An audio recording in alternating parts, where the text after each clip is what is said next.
Yo, what up, though? What's good, people? What up? Chat looking real active right now. Appreciate everybody tuning in tonight. This is After Further Review with Aaron Duncan of Unnecessary Bluntness Sports Talk. Y'all know how we get down every Wednesday. This is the place to get your in-depth analysis of the Panthers. You're not going to get anything quite like this. Shout out to all the members. Shout out to all the members of the channel, man. Y'all are big supporters. I appreciate all the love from the members and the community that's been supporting. Again, you guys are you guys are everything, right? Everything, man. So shout out to all the members. Let me go ahead and get some shout outs, man. Byron Keith, JF, Dylan from FBFO, Montreal Rice, Gavin McFadden, Mikhail, Melvin Cookies, Gabe Green, to Medeo, Ajasa, Itaski, James Pendergrass, SC Panthers Boy 803, Pancake, Tom Ryan, Will Robinson, Red Boy, Kevin Focoy, Tristan Goodman. Let me keep going. Fade NC, D-Law from 3D, 3-Law from 3D, Tyler Haley. Shout out to the Bo Sox, Dana Lowe. Shout out to Jesus.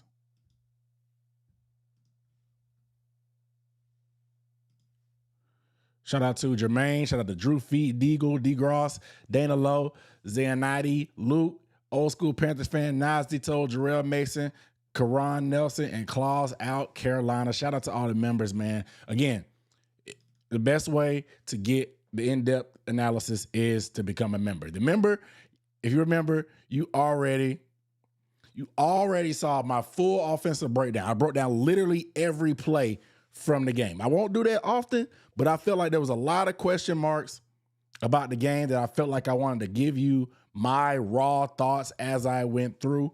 But for of course, Panthers members of the channel, you get full After Further Review breakdowns on the replay. If you're watching this live, you're going to get the full thing. But if you're watching the replay squad, you're going to get an edited version. Okay? So if you want to see the unedited, become a member. It really helps me out. All right. Shout out to the chat, man. We got a lot to talk about. Man. Shout out to Damian Felder on the super chat.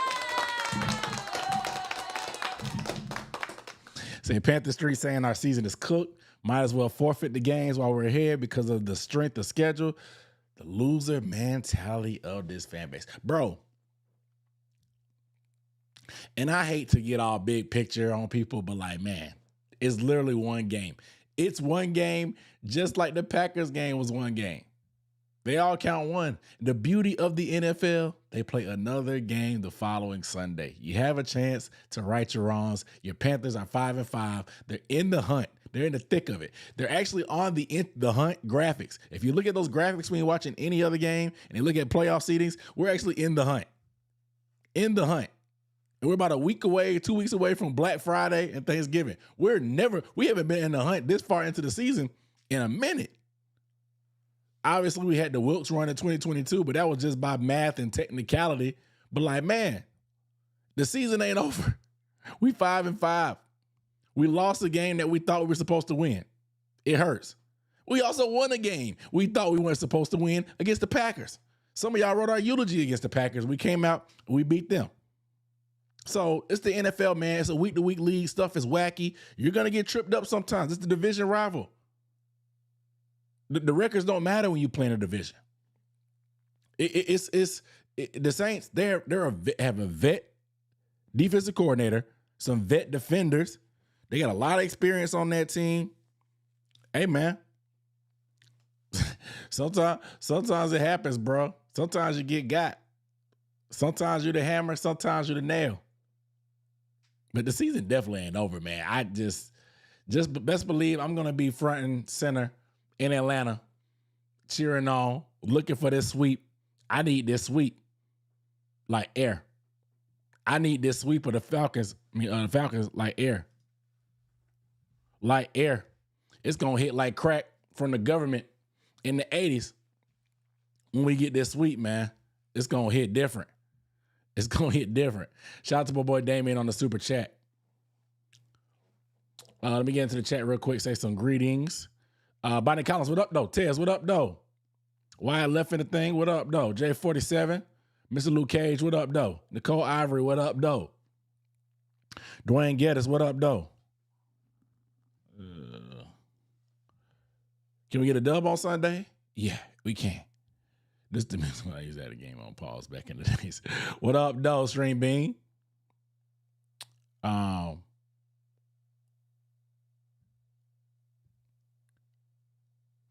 What up though?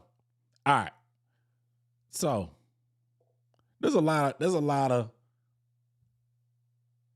my Uncle Alvin in the building too. What up, Uncle Alvin? There's a lot of negativity, man, right now. I ain't gonna lie. Yeah, y'all can call me what you want. Call me the hope dealer. Call me what you want, man. People are the roller coaster of emotions of like this team and in turn the fan base is crazy. Like literally, we weren't gonna run the table. I hate to break the news, guys. We weren't gonna break the table. We weren't gonna run the table. We weren't gonna run the table. Unfortunately, I hate to be the bearer of bad news, but we weren't gonna run the table. We were gonna lose eventually. Were we just waiting on a loss to like just immediately flip the switch on everybody and just start pushing agendas? We want Dave Canales fired. We want Bryce fired. They've been saying that they want Ajiro fired. It's just we immediately. It was just people waiting in the cut. They just waited. They needed a reason to be loud and be mad and angry. And I get it, man. It was a disappointing loss. It was a disappointing loss, man. But like again, it happens. It happens.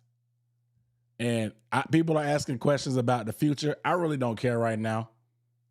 I'm worried about this 5-5 team that we in the middle of a playoff chase and run. I'm trying to figure out what we can do right now to make this push on this back half of the season. Of course, this is after further review. We're going to talk about some news, but we're going to analyze what the tape says. We're not going to push feelings and agendas. We're going to look at the tape and the numbers, right? We're going to stay measured. We're going to have honest conversations. We're going to have disciplined conversations. We're going to have legit conversations. You know what I'm saying? Can we have a nuanced conversation? It's not the conversation for Twitter. It's not the conversation for Instagram or Facebook. Can we have a nuanced conversation about this team? Not just the quarterback, but this whole team? Because there was a lot that went wrong in that game as well. So let's talk about it. But first things first, news. It sounds like, Trevin Wallace will not be playing Sunday against the Atlanta Falcons. He hurt his shoulder yet again. He had a shoulder injury, I think it was against the Bills, where he left the game. Claude Shirless went in. And then this game, same thing happened. He had been fighting through and dealing with the shoulder issue, and he ended up not finishing the game. Claude Shirless came in and played about 15 plays. But it sounds like he's going to be week to week with that shoulder, and he will miss the Falcons game. So it looks like it's going to be Christian Roseboom and Claude Shirless as the starting linebacker duo in this team. Now, Claude Shirless, he's been around for a minute. Special teams, I guess ace. He's a core four guy. He plays all four special teams. He's going to be the starter. And so he has some experience around the team, but I don't know how I feel.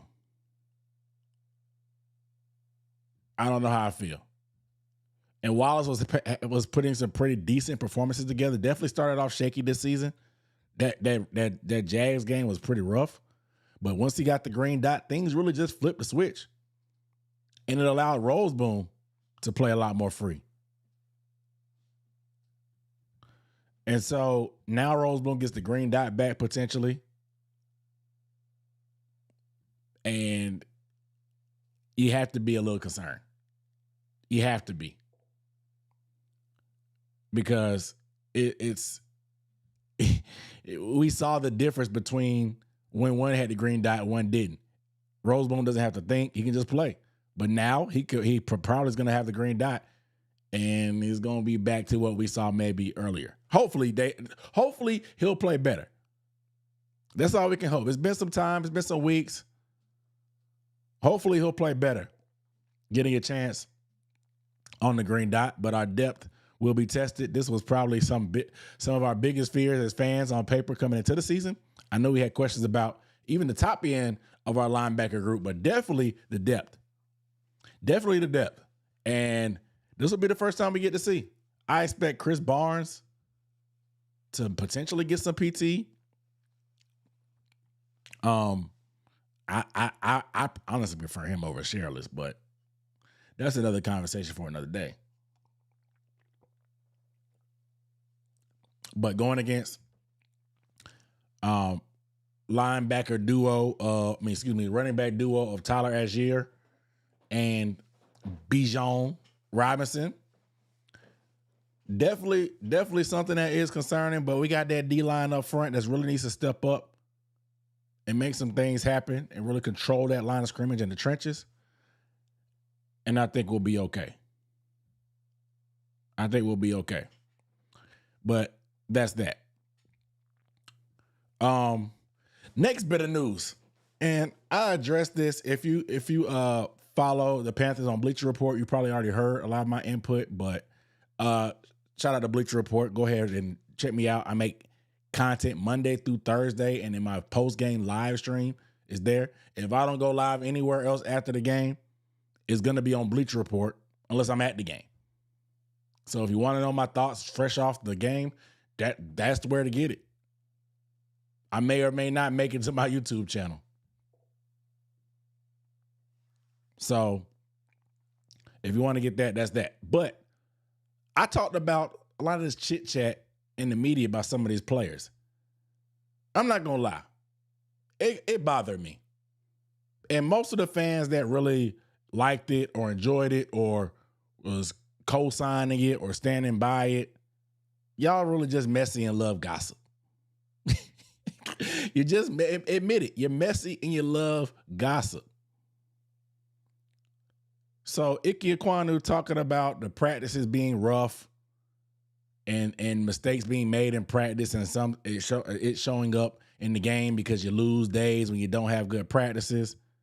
JT Sanders pretty much co-signing it. Mitchell Evans said the same thing apparently. He kind of co-signed it as well. And then you got Nick Scorton, the rookie edge rusher, saying that some guys got the big head and they didn't really know how the NFL worked. So they might have taken the Saints lightly. Now, I trust the beat.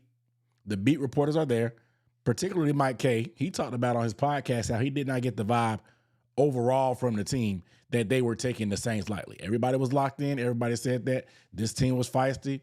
Everybody was saying that their record didn't reflect that they played hard, that they were an experienced team, that it's a divisional game. So I'm just having issues figuring out where this stuff is coming from. But I'm not in that building.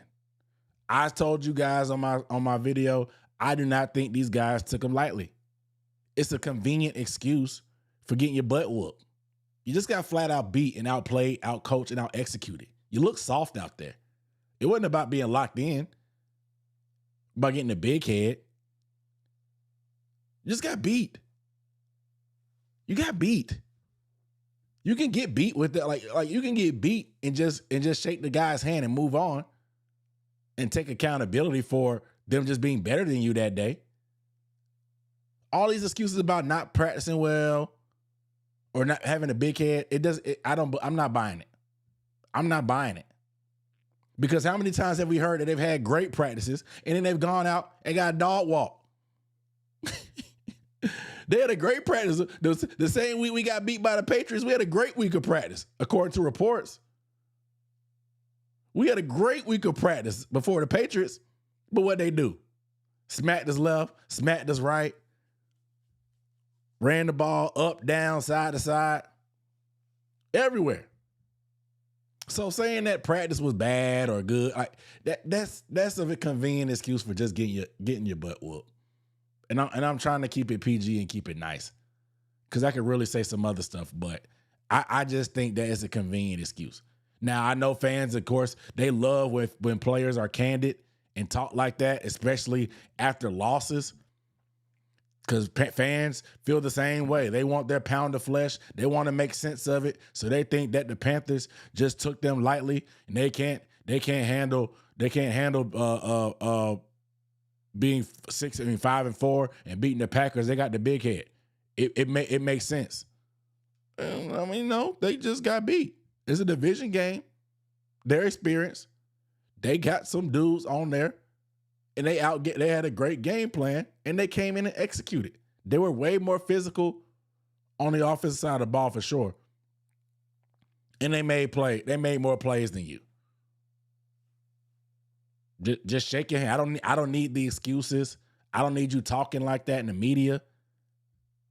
Because if you're not keeping the same energy to the guy's face, what are you trying to do? And what do you mean dudes don't know how the NFL works? Scorton has been in the league for 10 games. He's played 10 games and talking about dudes act like they don't know how the NFL works. How does it work, bro? How does it work? You're still learning about how this works as you go. You know what I mean? This is only your second divisional game. You're still learning. And there's just nothing to be gained by saying this type of stuff in the media. Not to mention being a rookie, but like there's just nothing to be gained. Because if you're not holding these dudes accountable behind closed doors where it really matters, it don't matter what you say. Again, fans like it because it's messy, it's gossip, and you get to hear the guys say something that you probably felt. It's a little bit of confirmation bias, and it make you feel better. But it's not a good look. It's not a good look. It's not.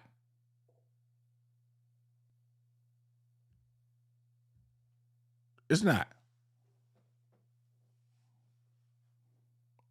And like I said, and I see some of y'all defending him. Yeah, he played hard, but still, keep it behind closed doors. We don't need to hear this. It's not a good look. Big picture, it's not a good look. It's not a good look. And it's not unnecessary. There's nothing to be gained from putting that out there.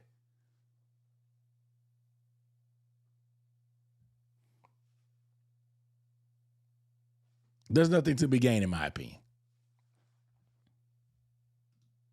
Shout out to Mr. Luke Cage on the super chat. Said that AJ Klein, Mr. Rosemoon ain't even AJ Klein light. Man, he got the long hair though. He got the long hair. He on the right path for the vibes. The vibes are similar. He said JC Horn had on Chuba 2021 church shoe cleats. Hey, man. JC couldn't keep his feet for nothing, bro. He couldn't keep it. I know he got pushed on one time, but like the other time he got dropped by a tight end. That was a tight end that dropped him.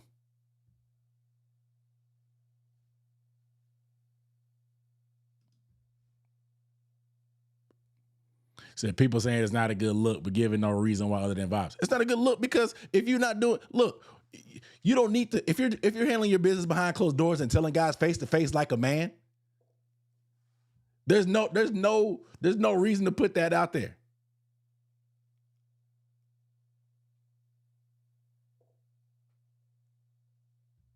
There's no reason to put that out there. I don't want this is something you hear from the Miami Dolphins.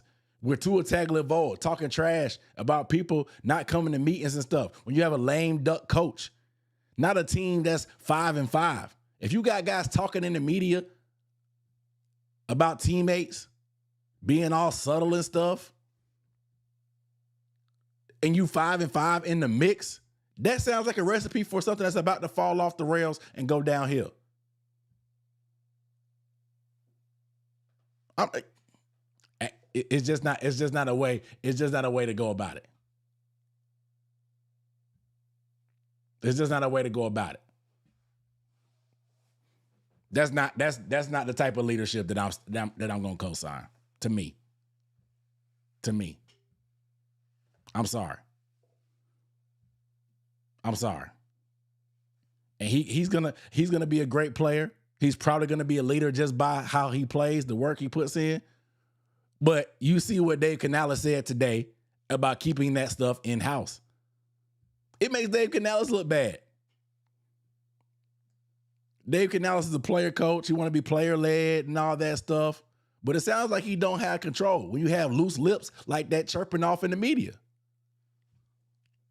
When you have loose lips chirping in the media, it makes Dave Canales look bad, like he ain't got a hold on things, or he's not telling these guys how to handle their business and go about their business.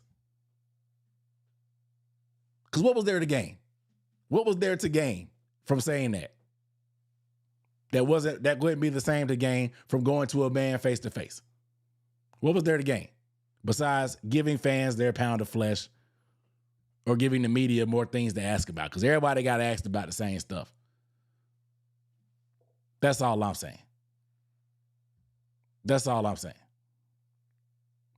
So, all that being said, again, it's a learning experience. Keep that in the locker room. We don't need to know about all that stuff. There's a ton of stuff that we don't know about that probably goes down. I'm fine with that. I don't want to hear about my team calling people out. That makes me nervous. The on the field stuff, you can correct that stuff and get right. Practice, repetition, watching the film, learning, getting better. But the chirping, the talking, the attitude, like if people don't take it the right way, you got people looking at each other sideways, and the locker room starts to lose the vibes and the control that we think that we built up, the cachet. That's all I'm saying.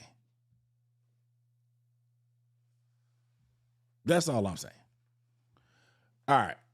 You said that it's unnecessary bluntness, but I'm being hypocritical. No, this is me being unnecessary blunt. There's a way to go about handling your business. Period.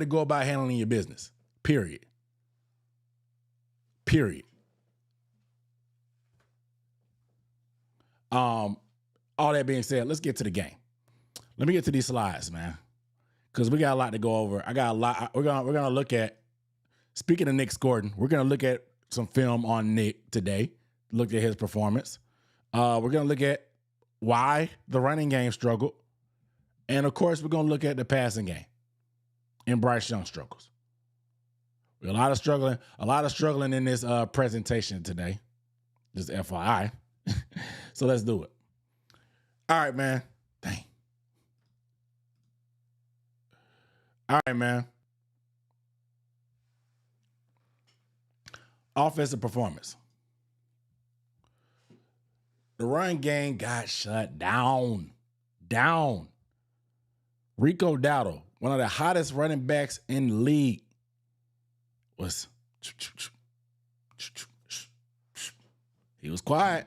They had him on hush. 18 carries, just over 50 yards, less than 3 yards per carry.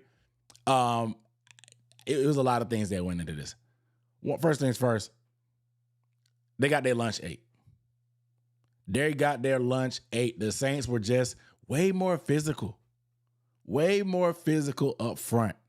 Like, you want to talk about being the hammer and not the nail?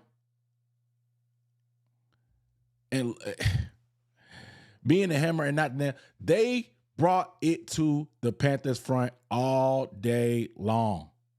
And this whole narrative of they crowded the box, they stacked the box. They stacked the box because they knew Bryce. No, they didn't. I'm looking at the numbers here. According to NFL Pro, y'all ready for this stat? And I put this on Twitter. According to NFL Pro, the Saints only loaded the box 8.7% of the time. 8.7% of the time, the Saints loaded the box. That was the fourth lowest rate in the NFL this week. I'm going to say it again. The Saints only loaded the box 8.7% of the time. The fourth lowest.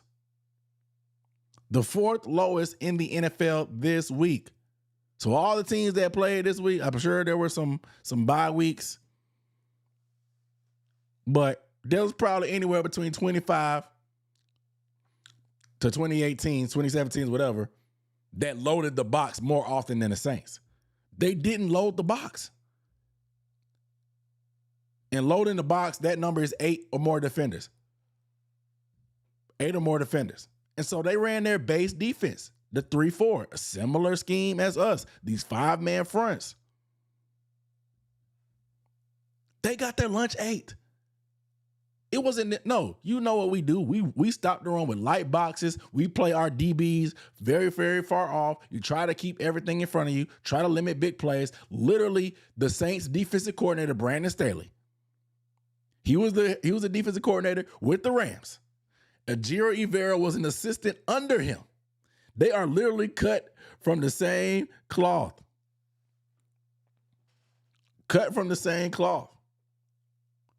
They use some late blitzes from their linebackers. They use late blitzes from their nickel, and they use late blitzes from their safety. When you bring them late, the offensive line doesn't account for anybody that's not there pre-snap.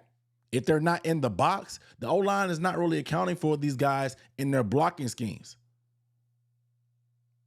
And so when they come late, sometimes they can go unblocked, and sometimes when they blitz, they can catch these linemen off guard. And they have a full head of steam coming down to the line of scrimmage. Our offensive line are on their heels. Again, being the hammer and not the nail. That's what it's about. Being the hammer and not the nail. And so, another thing for me, Rico Dowdle did not look good, bro. Rico Dowdle did not look good. Let's be honest. That quad is definitely hampering him. He looked like Chuba on some of these runs. When there was room, he didn't look as explosive. He didn't look as explosive. He looked like Chuba earlier in the year when Chuba was beat up and there was a little hitch in the giddy up. Somebody said in the chat, probably should have gave Chuba a little bit more carries this game. Chuba actually looked a little bit fresher. There was one run where he actually bounced to the outside, turned the corner, showed some burst. That looked like older Chuba. They actually had a little bit of acceleration in his bag. And you also see these line stunts that they do. When you have line stunts, instead of just when they're lined up in their stance, instead of just going straight forward, their first step will be laterally and then go forward. And so when you slant and do line stunts like that, it really throws off the blocking scheme for the offensive line. And so we're getting into the film early, man. Let's look at some of these run plays and what went wrong. And I'm sighing because it's a little depressing. But actually, you guys make sure you get a video a thumbs up. Give the video a thumbs up, please, while you're at it before we get into this film. Give the video a thumbs up. We got 144 people watching, got 43 likes. Let's get about 100 more of them likes, please. And thank you if you haven't already. If you're new to the channel, go ahead and hit the subscribe button below as well. Stay a while. Stay a while. Stay a while. All right? Let's get back. I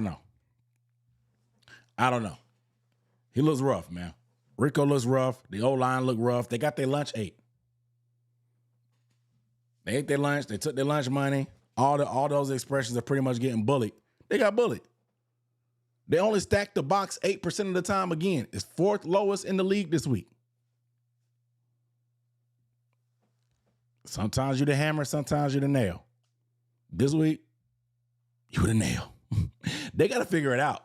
Because Rico, even before the game, he said that they felt like there was only one game this year that we haven't been the most physical game, and that was the Bills. Every other game, we felt like we've been more physical. Saints said, all right. We send the linebackers, we send the DBs. Our D-line is going to slant and whoop you at the point of attack. They didn't care. You got whooped. And we know this team starts and ends with this run game. It starts and ends with this run game.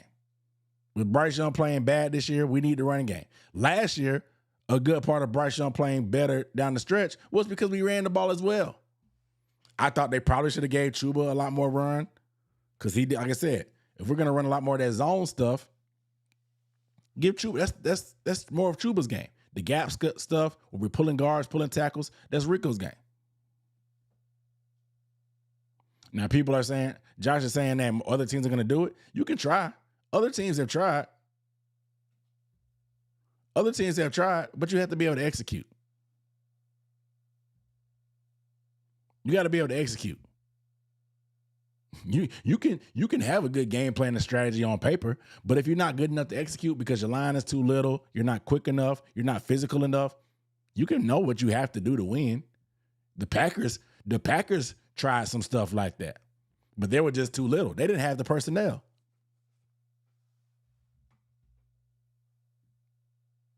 They didn't have the personnel.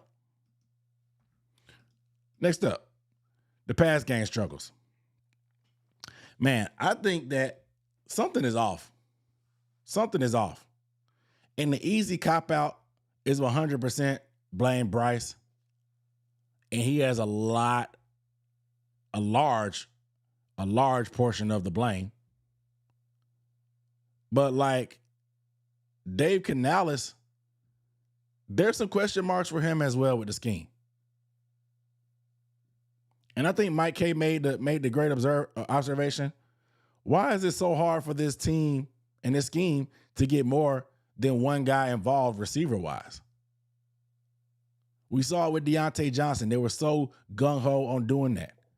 This year, it will down the stretch, it was Adam Thielen. And now it's T-Mac.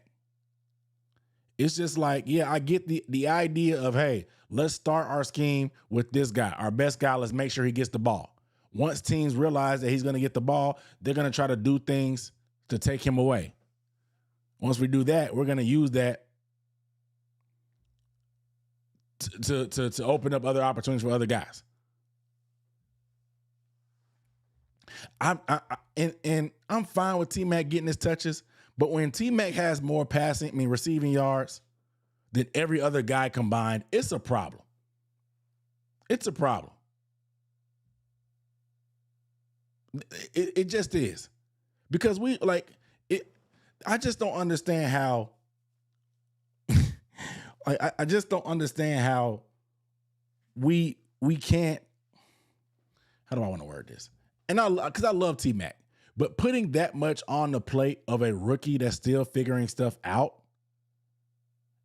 you're going to have some issues. The rookie is going to go through growing pains.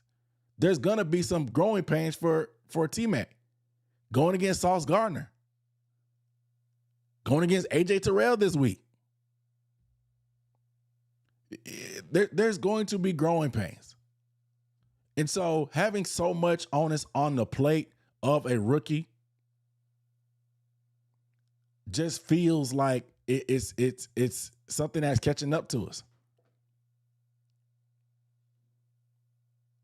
Because it'd be one thing if, and we've seen, like I said, we've seen Bryce and Canales have solid production in a capable passing game last year down the stretch. But I made a whole video this offseason about us running empty. I haven't seen much empty this year, period. I know we want to run the ball so bad. And I know the hard part is trying to marry Bryce Young, who plays better passing in space with the field spread out, with this hard-nosed running game that we want to have the identity of. That's the push-pull. Again,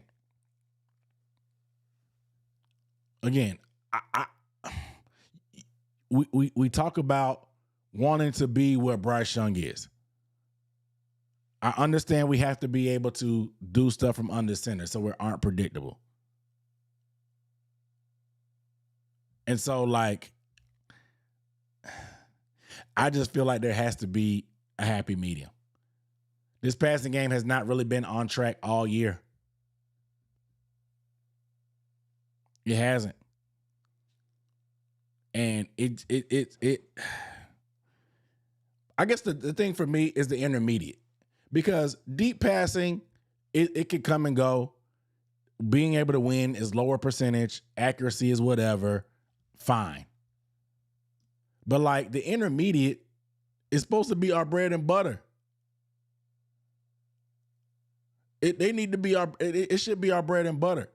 You don't have to have an arm that just pushes the ball. Nobody really does that anymore. Anyway, most of these defenses play soft shell coverages.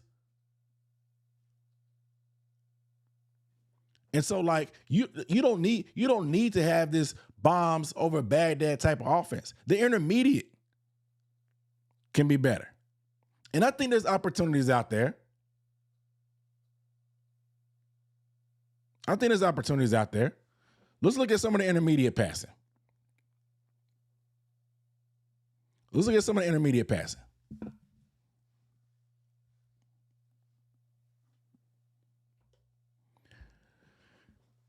This was a call early in the game, and I know T-Mac is a little cut off up top here. But this is a target to T-Mac. Now, intermediate part is what I'm concerned about, man. It's got to be lack of trust.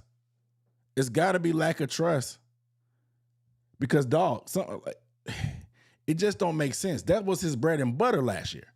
So how do we get that out of him?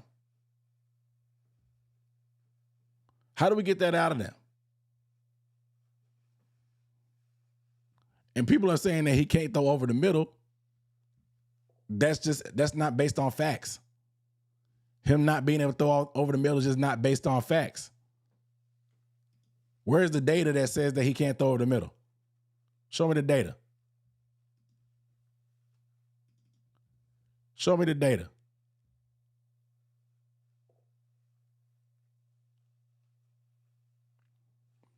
Because most of his damage last year was done in the intermediate.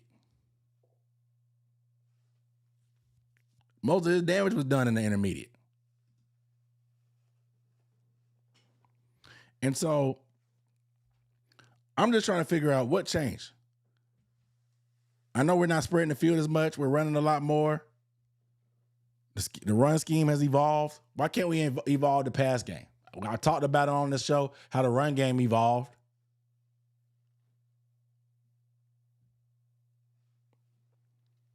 Why can't the pass game evolve? Why can't it evolve?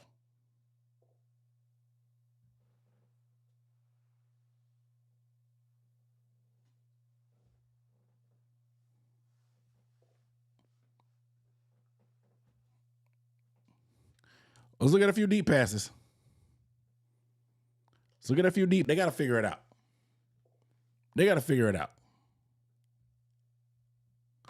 And that was a great job, I said, by Bryce navigating.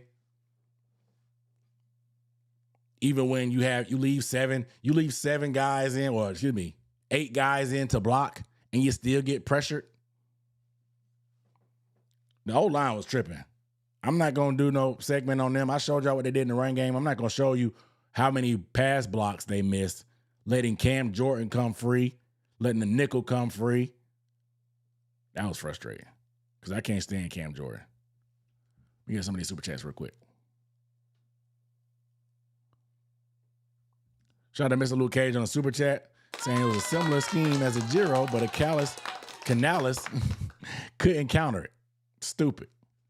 Exactly. Remember, look, my other theory is Canales can't handle this scheme. Remember when Ajiro Rivera was retained. Remember this with me for a little bit. When Ajiro Rivera was retained, everybody was like, why do you bring back a guy who's responsible for the worst defense in NFL history? Dave Canales said, I like the scheme. I believe Ajiro is a good coach. I like the scheme. He kept saying the scheme. I've played it in my past. It's giving me trouble. I like the scheme. He's right. Remember we played the Bucks and Dave Canales was the offensive coordinator? As bad as our team and defense was in 2023, What do? We held them to 9 points. We lost 9-0 to the Bucks. Ejiro Evero put on a masterclass. And that was with only J.C. Horn was the only good corner because Dante Jackson was hurt. And all that. We had Burns and Brown. But our defense wasn't that good that year. But the scheme gave him trouble. And so Canales likes the scheme because he said that he had trouble with it before. And like I told you, Brandon Staley and Ejiro Evero cut from the same cloth. Ejiro was the assistant he was a DB coach for Brandon Staley with the Rams. They have the same system. So the scheme, maybe it was a scheme. There were some opportunities, obviously, that we see, but for all the blitzes and stuff to get home, for the run game not to be able to work, we couldn't figure out how to run the ball, and for us to only have 175 yards of total offense, maybe the scheme just got Canales in the headlock. Maybe the scheme got Canales in the headlock and he can't figure it out. That's another thought. Shout out to Chicken Wang on the super chat. So I hope our coaching staff is also studying the film late night. If not, they need to become unnecessary bluntness members. Yes, sir.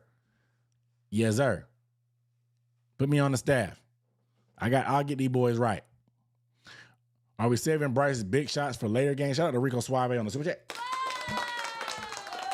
I don't think so, man.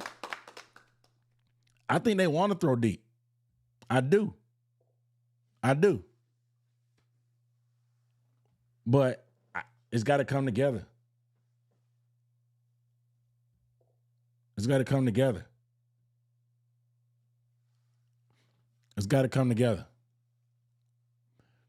out to Mr. Luke Cage on the super chat.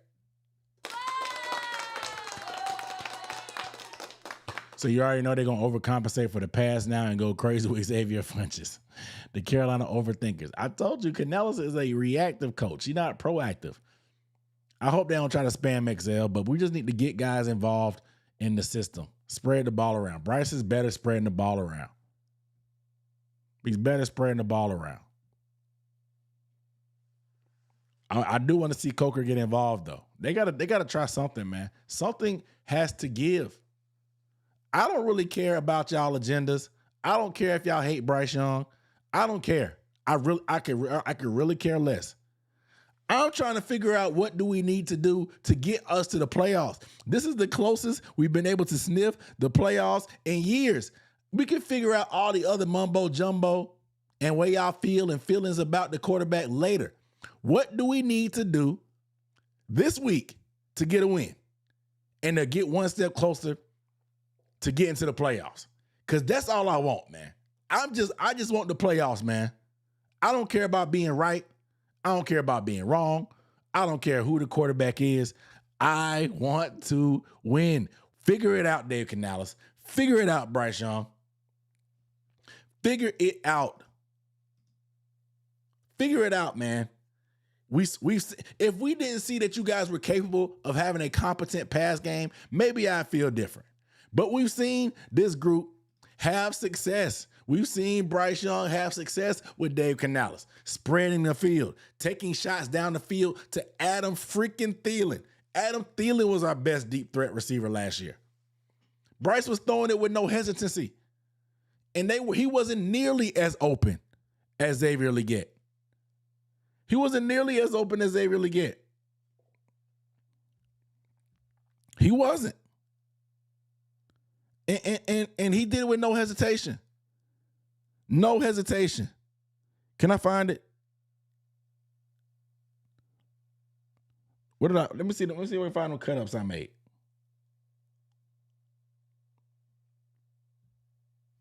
Let's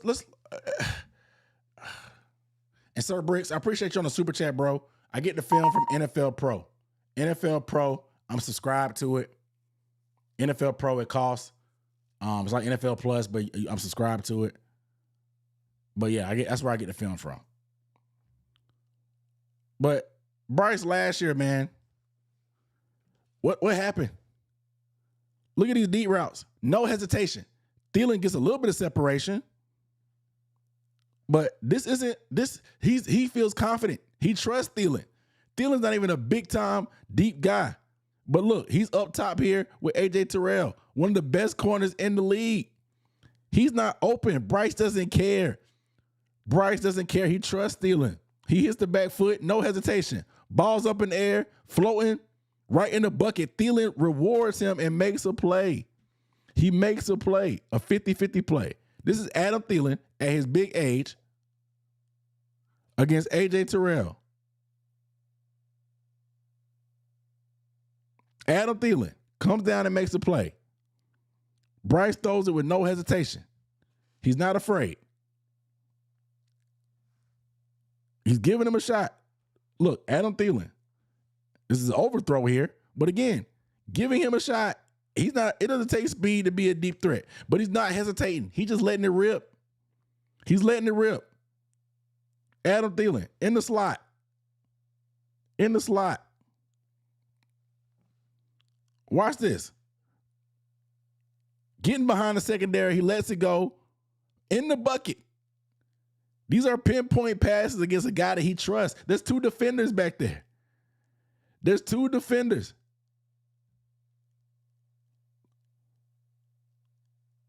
Look when Bryce lets this. The ball is gone. The ball is gone. The ball is gone. And he's not even close to running by these guys yet. He's not even by these guys. He's not even behind them. But the ball is gone. He trusts them. He trusts them. What changed? Should we have kept Adam Thielen? Should we have kept him? Adam Thielen again up top. It's not a deep pass, but it's a 20 air yards. Again. This Adam Thielen, these are good corners. Zion McCollum just got a bag this offseason. He just got a bag. He's not, look, why would Bryce throw these passes? Tell me why. Thielen is not open. Look where he threw it. Bryce is throwing it now. Look at Adam Thielen. He's not open. He's not open. But he trusts him. He trusts him. That's not separation, guys. That's not separation. That's not separation. But he still trusted him that he would make the play. He put it on point. Zion McCollum is a solid corner. Again, Adam Thielen at the bottom. This is the beginning of the game. He trusts Adam. One-on-one, throwing it. Not even hesitating. That's a step. That was a drop by Adam Thielen, but dang, that was a seed. Like, come on, man. He's not even hesitating. He's not hesitating. He's not hesitating. He trusts this guy. Again, Adam Thielen in the slot versus Cooper DeJean, one of the best corners in the league, one of the best nickels. Adam Thielen, double move, gives him a shot, puts it right on him. He trusts him. The trust factor is there, man. Again, y'all know this play. Y'all seen this play. Adam Thielen in the slot. He trusts him. Hits the back foot, scrambles, eyes downfield, sees Thielen. He trusts him. He trusts him. Look, man. We've seen it before, bro. We've seen it. Adam Thielen, he might have got separation on like what, 3 of those plays. But Bryce didn't care. He didn't care. He didn't care. Havoc, how are they meaningless games? Were the Bucks were trying to win a division, right? Weren't the Bucks trying to win a division? He did those against the Bucks. The Cardinals, they were in the playoff hunt. We beat them. They were out of the playoff hunt. We knocked the Cardinals out of the playoffs. The Falcons, if they won, and the Saints, who were winning against the Bucks, won, they would be in the playoffs. It's a trust. It's got to be trust, man. That's the only. It's got to be trust and probably a little bit of scheme. It don't feel like we're calling some of these plays as well. Like I said, how many times did I show empty? Look how many times I show empty on that. Look how many times. Let me go back. This is not empty, but it's 4 wide receivers. 4 wide receivers spreading the field. 5 wide receivers going empty. Empty, spreading the field, going empty. 5 wide receivers spreading the field. 5 wide receivers going empty, spreading the field. 5 wide receivers spreading the field, going empty.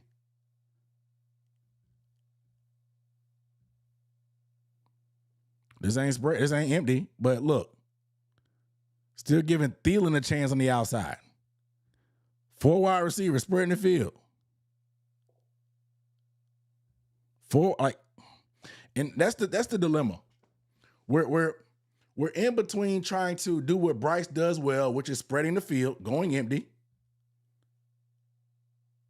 And then we're trying to marry it with the under center power running game that favors Chuba and Rico. We don't run the ball that well out of shotgun. We run the ball way better. And I talked about it before. I talked about it during the Cowboys game. I thought we had kind of found that happy medium of being able to pass from under center. You know what I'm saying? But still keeping it honest enough that we can spread the field. So that's the dilemma. That's the dilemma.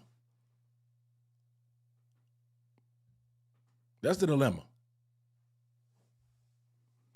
Yeah, Hollywood Game is saying it's a trust thing.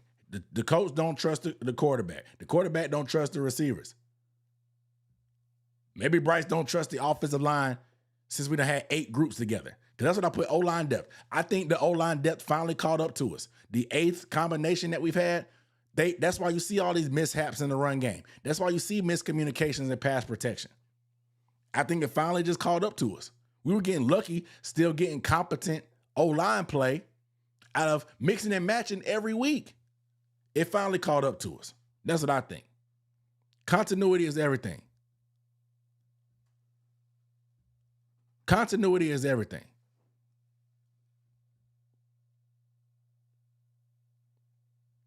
He said it was a turnover. That's actually a fair point. This is actually a fair point. Maybe once he was turning the ball over so much earlier in the year, and now he did it this year too. Maybe they decided to kind of draw back and try to make things simple. Since we're playing solid defense finally. That's my theory, because last year our defense was garbage. So maybe Canales felt like we had to let it fly. We had to score. We had to let it fly because our defense was so bad. Maybe this year we have a competent defense. He feels like if we just run the ball and let Bryce be a manager and not do anything crazy to lose the game, it's a better path to victory. That's what it feels like.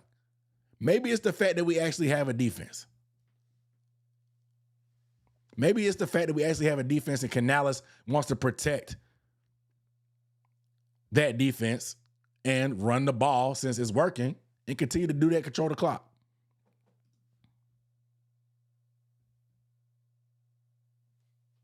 You know what I'm saying?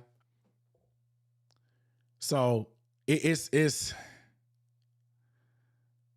I don't know. And I spent a lot of time on that. I'm gonna skip my Bryce Young slide.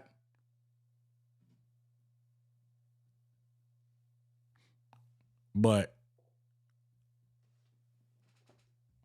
the biggest issue for me is spreading the ball around. We got to get XL and Coker involved.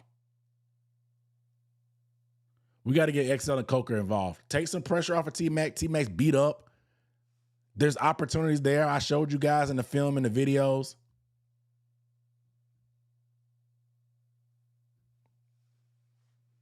Shout out to my boy Jason in the chat. Say, hey, we cater the offense more to him. I'm going to need more than sub 150 yards per game. This is true. We may not be some juggernaut, but we just need to be balanced. If we can be balanced and at least be able to make teams pay through the air, we'll be fine. We actually have a competent defense, man. We just need a pulse in the passing game. We don't have to be the greatest show on turf. We just need something to be able to keep them honest and be able to stay balanced with the run game, to complement the run game. We need the passing game to come along just to be able to open up the run. Yeah, it could be the 2.7 second rule, speeding them up. I don't know. But my theory, and I'm sticking to it for now, is I think the fact that, and y'all, and I'm taking it from y'all too, the turnovers by Bryce earlier in the year, and then the competent defense. The fact that we actually have a defense that if you don't put them in bad situations, they can be pretty solid. They're not going to be the 85 Bears, but they can be pretty solid if you give them a complementary offense on the other side. And so Dave was just like, let's just not put them in bad scenarios. And last year, since our defense was trash, we just slung it. We slung the ball around a lot. I mean, granted, Chuba was on fire too, so it's not like we didn't run the ball last year. We ran the ball. So let's not mistake last year for like just some Texas Tech offense. We ran the ball with Chuba. It felt like we had a better balance of being able to run with Chuba, but still be able to get the best out of Bryce. We got the best out of our running game and the best out of Bryce.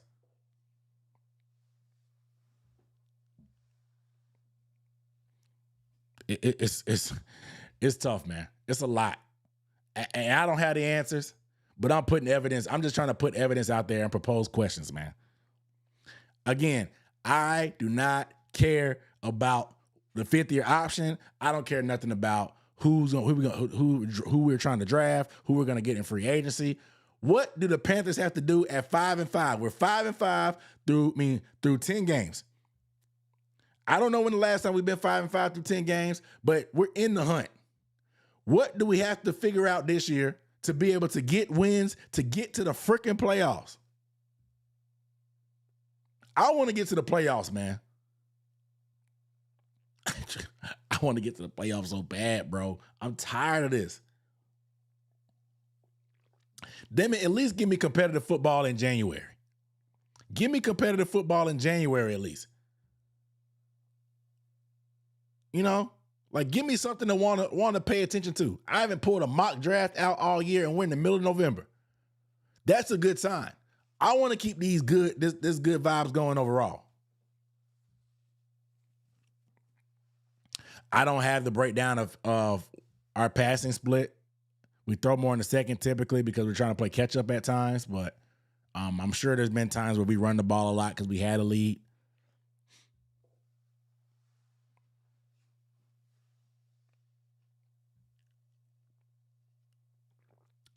I see a lot of y'all asking about 200 yards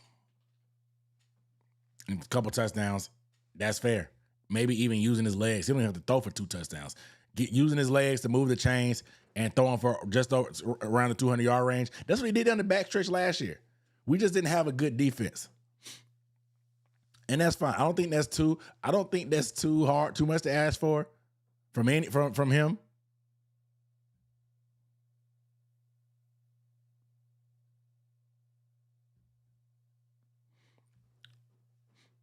So I don't know, but let's talk about the defense, man. Because we gotta talk about the defense. They get their just desserts too, because they piss me off. Too many explosives, man. Too many explosives by this defense, dog. Like they piss me off, bro. And some of y'all are like, Dunk, why are you getting so pissed at the defense? They only gave up 17 points, and a lot of it can't. Dude, I'm having higher standards for them. I wanted them. I thought this was going to be a dominant game. I thought they had a rookie quarterback in his second start. They had 3 offensive line starters out. They have 1 win on the season where Tyler Shuck wasn't even a part of it. But we let Tyler Shuck go berserk. That's the thing. Losing to a 1-18 doesn't really bother me because it's a divisional game. But when you I want to be nice. Nah, I ain't gonna be nice to the Saints. Bums. When you let bums make plays when they're not supposed to, that's when I get mad. When you let bums make plays when they're not supposed to, that's when I get mad. Too many explosives. And JC is better than that. That's why I want to be so harsh. JC is elite. JC is an elite corner in the NFL in my eyes. And he's not, this is the worst game of his career. He's not going to play like this 99 times out of 100. 99 times out of 100, JC Horn is not going to have a game like you saw Sunday. I think that's what pisses me off the most. The timing could not be worse. He picked a bad day to have a bad day.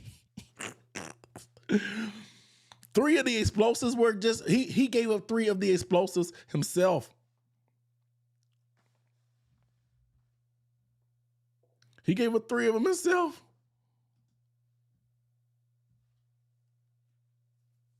We're going to look at, and Nirvash, appreciate you on the super chat. We're going to look at it right now. Let's look at some of these defensive mistakes. We're not going to spend a lot of time on this because it's a long show already. It's getting late. I didn't drink my strawberry acai tonight. So too many explosives, miscommunications. They just fundamentally weren't great. Fundamental breakdowns. And like I just showed you a whole slew of fundamental breakdowns. Looking in the backfield. Not breaking down when it's time to tackle the quarterback in the pocket. Staying outside contained so when the quarterback gets flushed to you, you're there. Not plastering on receivers during the scramble drill.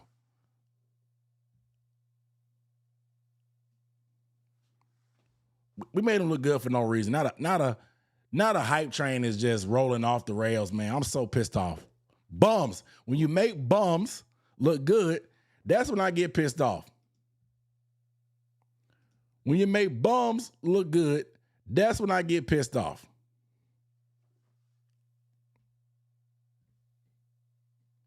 That's when I get pissed off, when you make bums look good, man. I hate it. I hate it. But shout out to Nirvash on the super chat. He said Scorton missed that sack. Had a huge play. That's why I hated Burns, the king of almost. Because Scorton almost sacked Tyrod Taylor. He almost sacked Shuck just on that play as well. He got a lot of almost sacks, man. But you can see the improvement from Scorton, man. I do like Scorton. And I know I gave him a hard time on his comments earlier in the show. And I gave him a hard time in that clip we just saw. But the dude played good ball overall, man. And he's getting better. Earlier in the year, I don't think he was ready for a full menu of being the starter. That's why I think Pat Jones starting off was great. That Patriots game was rough. Him and DJ Johnson, they got tested on that run game on the outside, but you can see the discipline getting better, the awareness getting better. He has some technique stuff that he needs to clean up. I showed you that on that clip, but you can see the growth and you can see the progress. You saw that cross chop. It's dope. It's dope to see progress and improvement from players, man, and development. That's something we don't always see.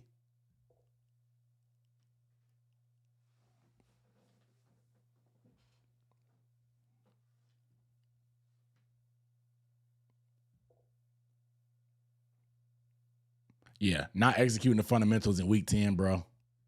Like, come on. Communication, not plastic. Come on, man. But again, I think 99 times out of 100, JC Horn is not going to have a game like you just saw. That's why I'm so pissed off. And he's probably going to strap up Drake London because you know he owned Drake London. Drake London been one of the hottest receivers in the game. I feel bad for Drake London almost because you're getting a pissed off JC Horn this week. He already got ownership over you, but you're getting a pissed off JC Horn this week. I'm expecting JC Horn to have a great game against Atlanta. He had a great game the first time against Atlanta, locked up Drake London. As long as Drake London not in the slot, I think he's going to lock him up. Now, I would love for them to let JC travel with him if possible. I know they put London in motion a lot, so it may not be always as possible, but I would love to turn JC Horn loose on Drake London, man. And you know Penix, that's where Penix wants to go. Penix can't throw to anybody but London. The numbers say it. And so you take away London, we're going to have a good day on defense.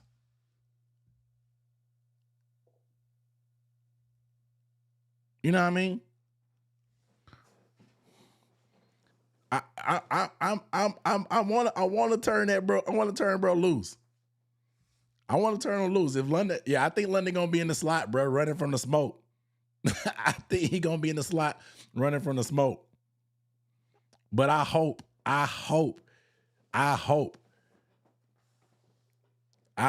he get his opportunity, bro. 99 times out of 100, you're not gonna see a game like that from J.C. Horn. Worst game in his career. He owned up to it. He took the whole loss on his back. He didn't care about the offense. He said that I can't give up 2 touchdowns. 2 touchdowns was the difference in the game. He said 2 touchdowns was the difference in the game. It's on me. I'm ready, bro. I'm excited to see what JC do. I'm actually super excited to see what he does. But all right. The defensive standout was Nick Scorton, man. Nick Scorton has really come along. This game was really the culmination of a lot of his pass rush stuff really coming to life. I was really proud for him. 2 tackles, 2 stops, 4 quarterback pressures, 1 quarterback hit, and a sack. 20 true pass rush win rate. True pass rush win rate is when they just a straight drop. There's no play action. It's not a screen. These are how many pass rush wins he gets there. 20% is pretty dang good. Pretty dang good. So I'm thinking that, look, man, he starts putting those moves that we saw on tape together. The execution gets a little bit crisper. He's going to really be something, man. Again, the only thing about him is just that bend and the finish. You can see the progress of the pass rush moves really, really coming along. He just needs to get that finish down pat, and we'll be straight. Let's look at this tape. His 3rd sack of the year, man. This guy's really starting to come along. He's really starting to develop, man. I love to see it. Again, I'm good on the lip service, bro. You're going to be a leader for us. You're going to be a dog. I don't need you doing it in the media. Just handle that behind closed doors. Handle your brother. Keep your brothers accountable behind closed doors. But I respect your game. I love the game that you had. You finish a lot more of these sacks, you'll be good. You'll be good. Yeah, you did choke slammer, man. They weren't calling anything, bro. They weren't calling anything on the Saints, especially in the trenches. They were letting them play.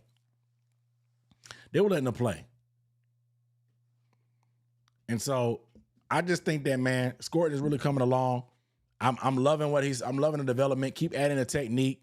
Keep staying that physicality. Keep that fire, that motor, the effort. Lead by example, bro. Your play on the field leads by example. And I'm excited about his future, bro, for real, for real. Just keep developing. Keep developing. These reps are so valuable. So valuable. And we're going to be all right. We're going to be all right with Nick. We're going to be all right with Nick. But all right, guys. Woo. Finally got through the slides. We had a heated discussion about the offense. What do I have about the Falcons? Come on, man. If you haven't been watching the Falcons lately, Michael Penix is playing bad too. The numbers may not show, but he cannot throw to anybody more than Drake London. His mechanics are horrible, so everything is either high or it's low. He can't get past the first read. Bijan Robinson ain't really been the same since the coach tried to say that he was the best player in the league. He had that game against the Bills, but he's been kind of tiptoeing lately. Tyler Algier is somebody you may need to worry about. But Bijan just got to tackle. Just got to tackle. Just going to tackle. And we're going to be all right. Penix. I expect our defense to feast. I would love to shut them out again. If we shut them out again, bro, they better not ever say a word to me ever again. I'm not saying it's going to happen. I expect them to play better. But I need that sweep like I need air. I need that sweep. I need that sweep. It's gonna hit like Reagan era crack. That sweep of the Falcons, it's gonna hit like Reagan era crack. that crack from the government. It's gonna hit so good, bro. Woo! I need that. I'm gonna be in the building, man. I'm gonna give it my all. Obviously, I won't be able to stream right after the game on Bleacher Report there. If my voice is in any decent condition, I may try to stream Sunday night. We'll see. But I'm at the game. I'm at the game. I haven't missed the game at the Dome since the pandemic. And then before that, 6 years before that. This is my 11th year in a row going to the Panthers-Falcons game here in Atlanta. And so I'm expecting this team to come out hungry, especially the defense. I'm expecting the defense to take last week personal and really show up. I want them to be locked in. We're gonna need they all. Offense. The bright side is the Falcons, they have a good pass rush and a pass defense, but they can't stop the run. That's a good sign for us and a good sign for Bryce Young. We saw Jonathan Taylor go berserk on them, over 200 yards. You know what I mean? And so I want to see Chuba get involved. I want to see Rico get involved. I want to see a bounce back game from Bryce. I need it. The streets need it. A good enough game that we can get Raheem Morris fired. Because the Falcons fans, that's what they want. They want him fired. So they hoping that we beat them. They're hoping that we beat them. Some of them act like some of them Panthers fans in this fan base that's rooting for our downfall just so they can get the coach they want or the quarterback they want. They want things to not work out so they can push an agenda. Every fan base has them. Trust me. Don't make me feel any better about it, but every fan base has them. So let's see what we can do, man. I'm excited. I like us. We 5-5. We in the hunt. Time to right some wrongs. We're going on the road. I'm excited. But y'all stay up, man. Love y'all. Appreciate y'all watching. Shout out to everybody. Shout out to all the members. Again, consider becoming a member. Shout out to everybody. All the members that checked in the chat tonight. I hope I showed enough love to my members. Shout out to Dana Lowe. Say you heard they were making Coker the number 2 receiver and Excel 3. I haven't heard about that. I know there's been some suggestions by people saying that we need to put Coker at Z, which is where Excel's position is. But I just think that with all them deep routes that we have Excel running, I don't want Coker running them deep routes. Now, some of them crossing routes and square ends, yeah. But I don't want him being a clear out guy. That's not his game. He can go deep ever so often, but he's not a burner. He can win deep, but he's not a burner. Excel has speed to stretch it. Yeah, we're gonna spend on New Orleans. I'm just mad we gave it away. We're gonna spend the block on them. We'll be all right. We're gonna be all right. We got to keep pounding. Again, some of y'all, and maybe Havoc, you the guy thinking the game season is over, but y'all had these jerseys. Y'all forget what the jerseys say on the collar. What did that say? What did that say?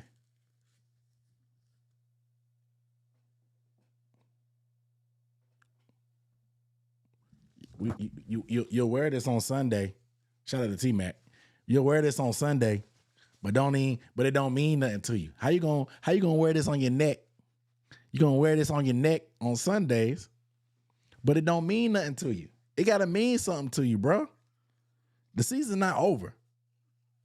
The season not over. The season not over.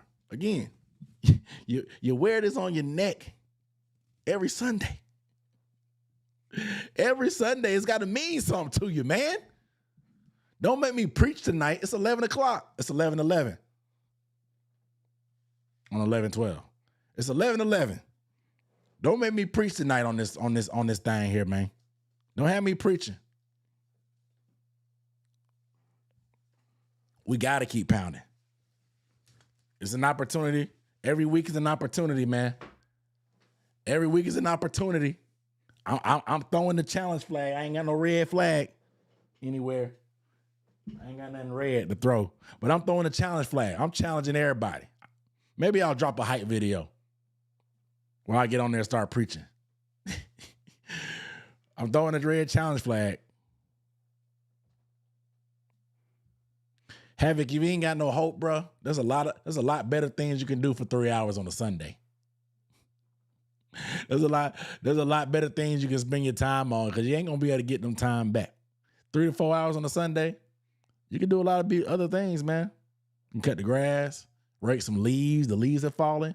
If you feel that negative and you think the thing it's over, and it's a shoe-in that it's over, don't waste your time. Time is all you have. You can't get it back. You can't get it back. But if you ready to, if you ready to realize that we just have an opportunity, again, they have to figure it out. It's their job to figure it out. They got to get back on track. This offense, they got to figure it out some way, somehow, some way. We've seen it. We've seen it. It's in there. Between Bryce and Canales, all that push-pull, give and take, whatever they got going on, we don't run around the spread formations and we run around all that. I don't really care. Figure that out, bro. All that, we'll call more when we can make more. I don't care about the riffraff, the chit-chat, the hickory-dickory. Figure it out, Canales. Figure it out, Bryce. XL, figure it out down the field. Please. Please. Please. We need it. But all right, man. Love y'all. Appreciate y'all. Do what the collar on your jersey say, dude. Keep pounding. Love y'all. Peace.